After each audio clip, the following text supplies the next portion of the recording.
who else?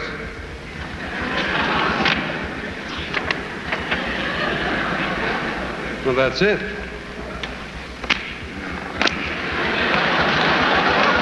Can you seriously, Burt, can you believe we were ever that age?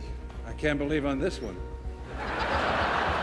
In 1957, Burt Lancaster pulled a heartless prank on Kirk Douglas that brought him to tears in front of a crowd of fans. This wasn't the first time these Hollywood titans clashed, and it certainly wouldn't be the last. Over the next 40 years, they starred together in 7 films, sparred on set, competed fiercely for roles, and pushed each other to their limits.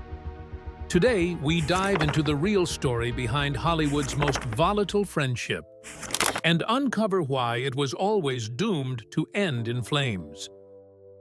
From Harlem streets to high-flying feats.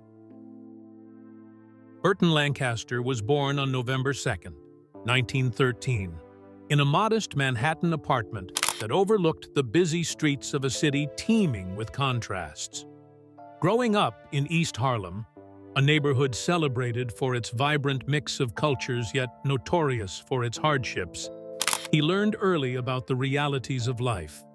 His father worked as a postal worker, earning a mere $18 a week, a sum barely enough to support a family of 7. Despite the financial struggles, Lancaster's character was molded by the resilience of his Irish grandparents, whose strength and determination shone as a guiding light. As a young boy, Lancaster often accompanied his father on the mail routes that crisscrossed Manhattan.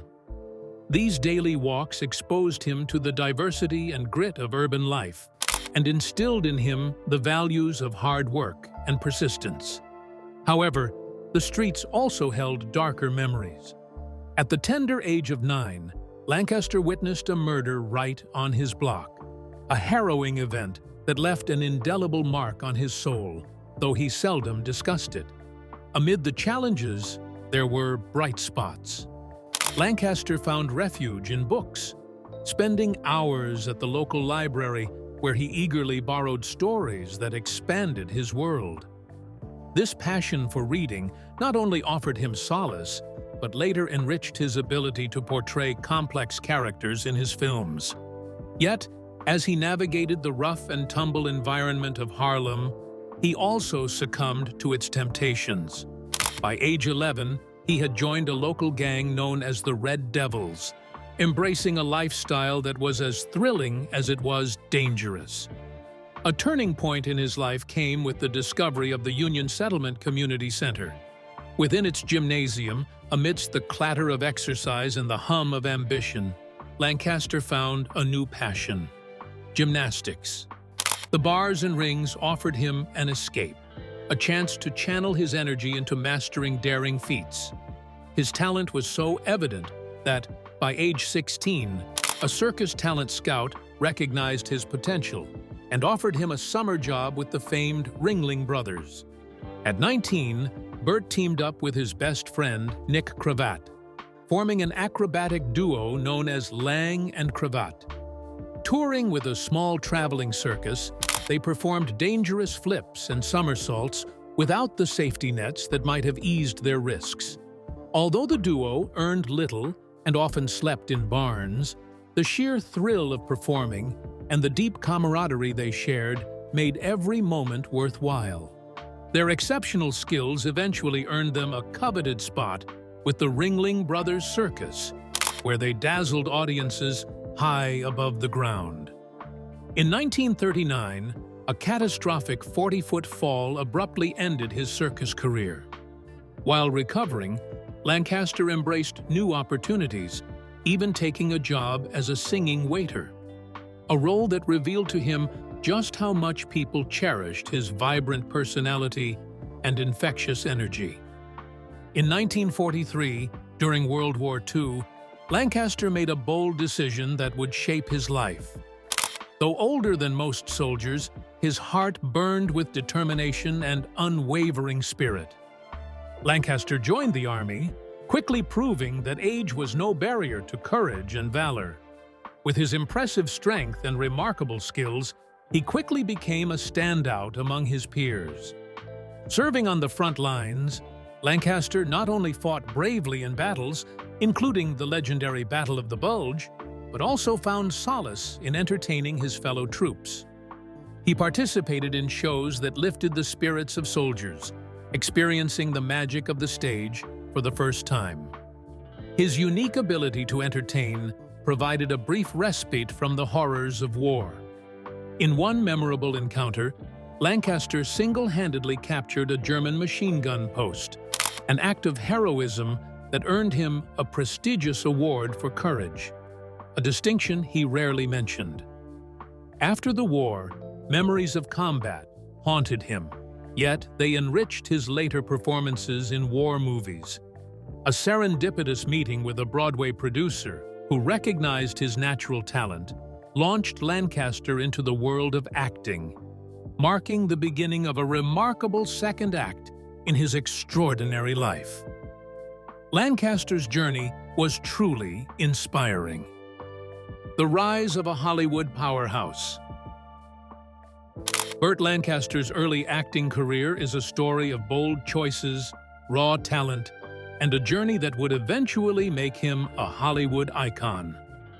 Starting out in the 1940s, Lancaster brought a natural presence and a strong work ethic to every role he took on.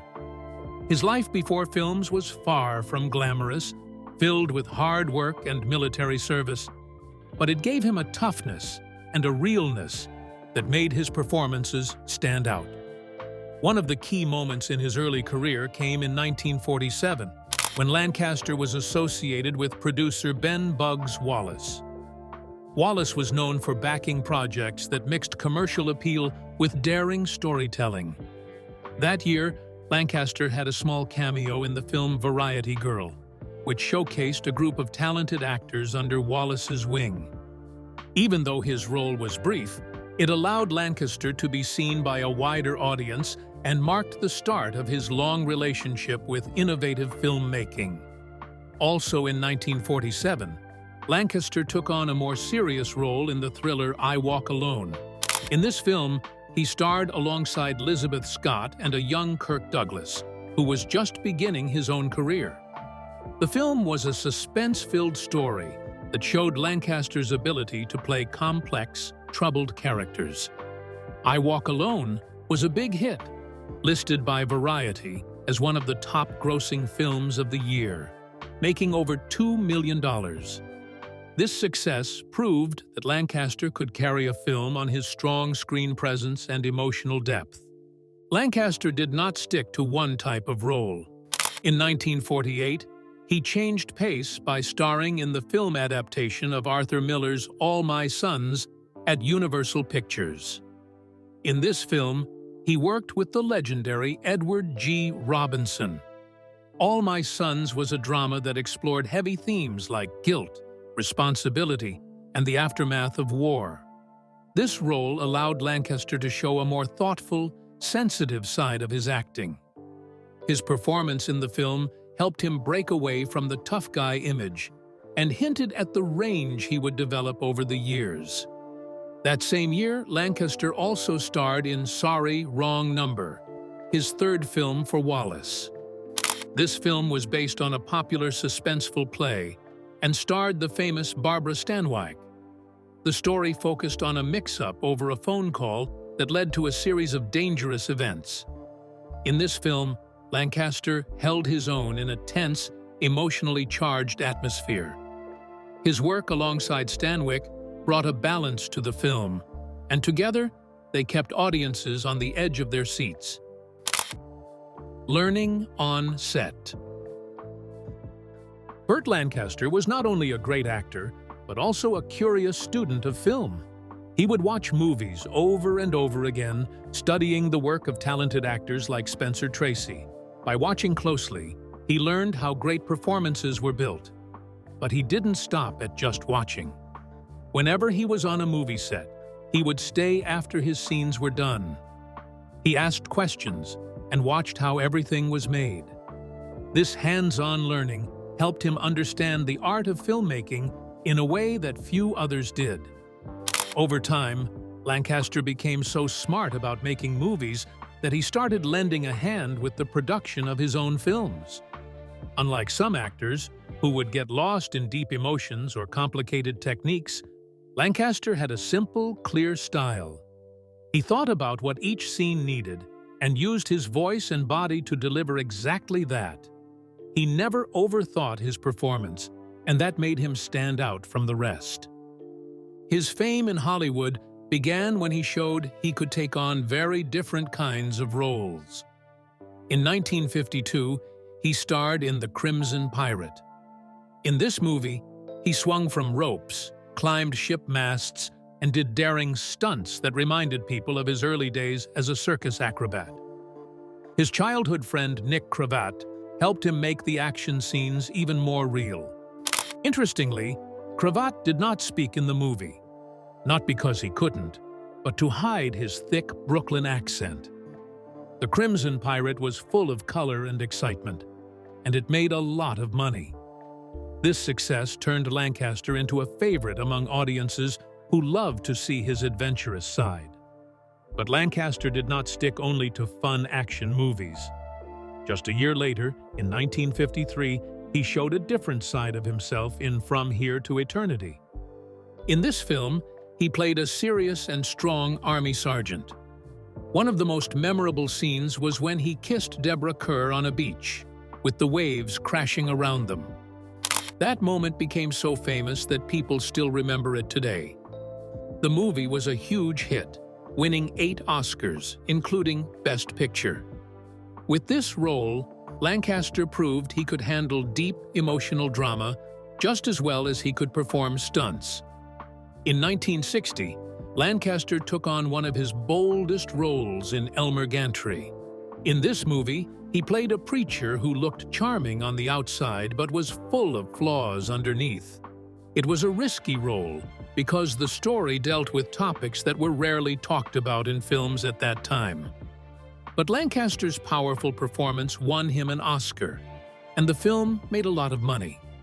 His success in Elmer Gantry showed that he was not afraid to take risks, and that sometimes bold choices can really pay off. Lancaster did not just want to be an actor, he wanted to have control over the movies he worked on. So he started his own production company with his agent, Harold Hecht. Back then, most actors were tied to long contracts with studios, which meant they had little say in their careers. Lancaster wanted to change that. Their company, Hecht Hill Lancaster, produced many great films in the 1950s. One of their biggest hits was Marty in 1955. It was a small film, but it won 4 Oscars, including Best Picture. The company also made films that dealt with serious issues like racism and political challenges, subjects that were not common in movies at the time. Running the company was not always easy. Some movies, like The Unforgiven in 1960, cost too much money and caused problems. Lancaster eventually realized that managing a business took time away from acting. Even though the company closed later, Lancaster's work during that time helped change Hollywood and showed that actors could also be smart business people. The fiery legend. Lancaster was a star in the eyes of the public, a real action hero from films like Gunfight, At the OK Corral, and From Here to Eternity. People saw him as a brave and exciting leading man who could do anything on screen. However, behind the bright lights of Hollywood, those who worked with him knew a different side of Lancaster. His true character was more complex and not always easy to deal with. Close friends and insiders often spoke of his intense nature.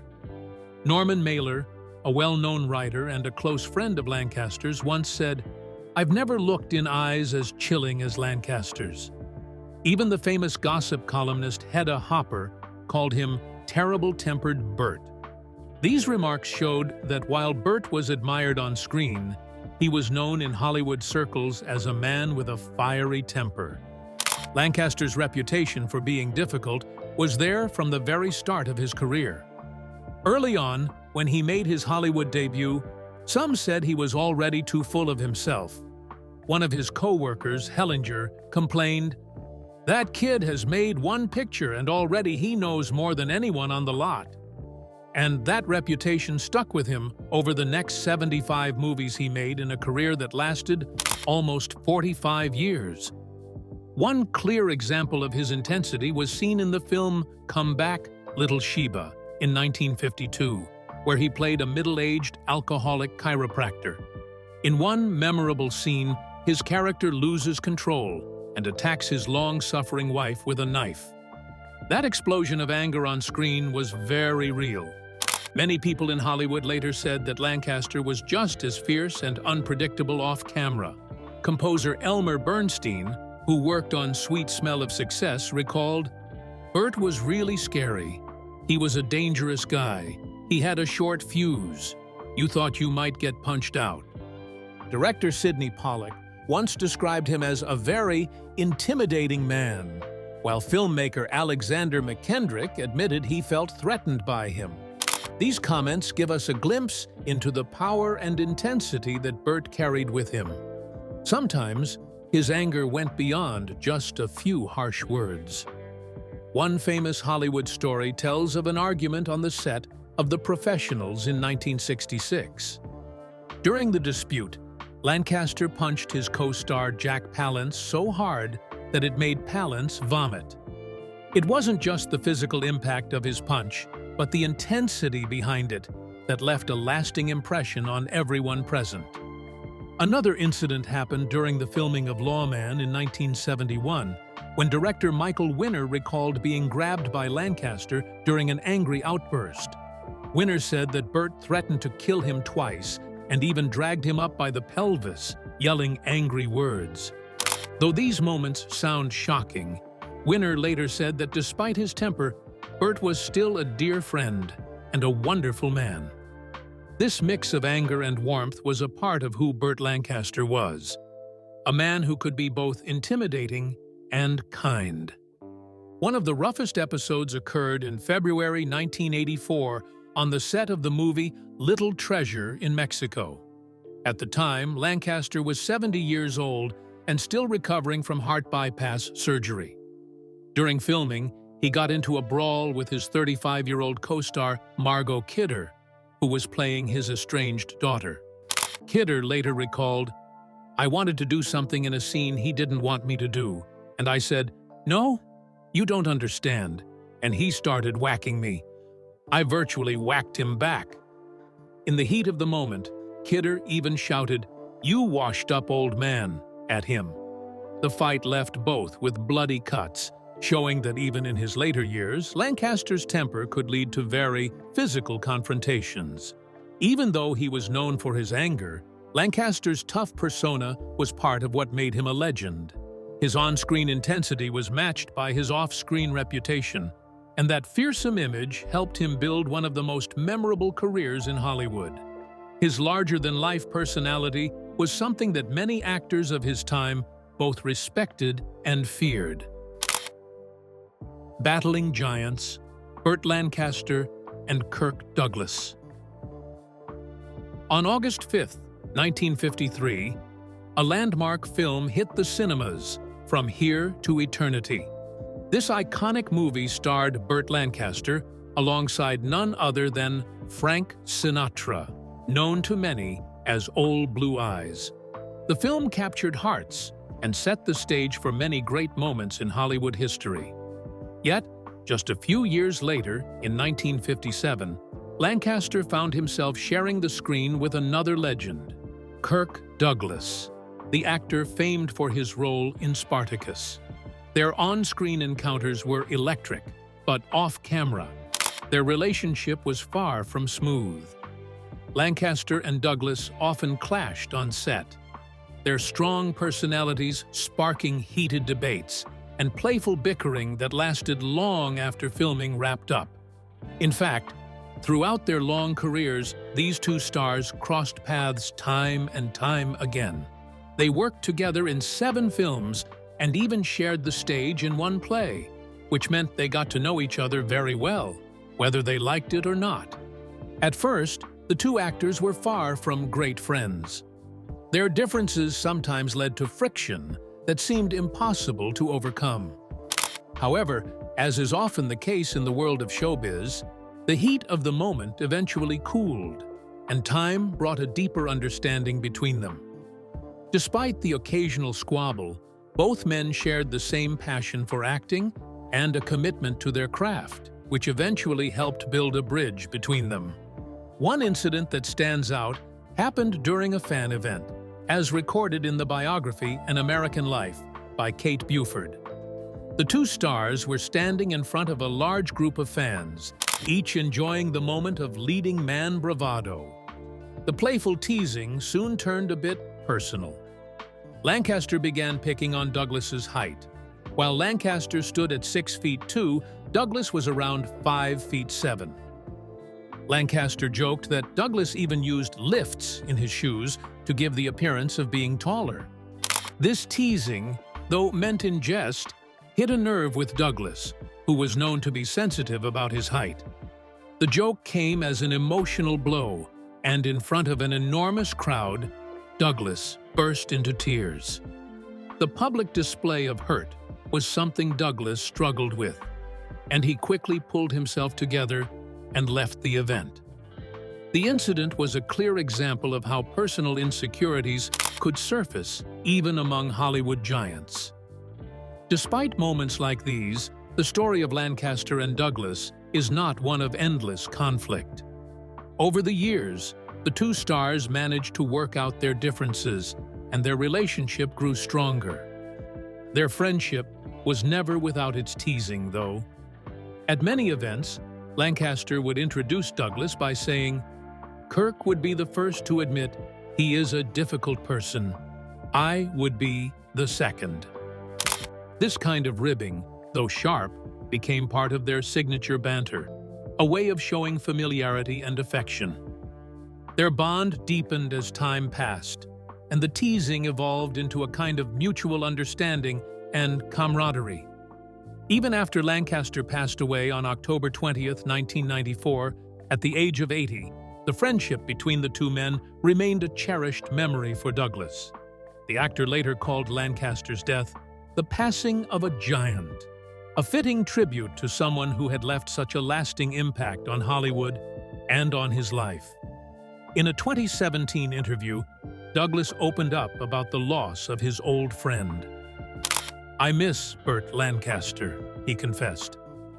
"We fought a lot, and I miss him a lot." Douglas's words reveal a deep respect and a lingering affection for a man who, despite their disagreements, had been an integral part of his life and career. Douglas revealed that one of the lighter, more memorable moments between the two came during the filming of Gunfight at the OK Corral. Their on-set chemistry was so infectious that it led to uncontrollable laughter. Douglas recalled in his memoir that there was a scene where they went out on the porch.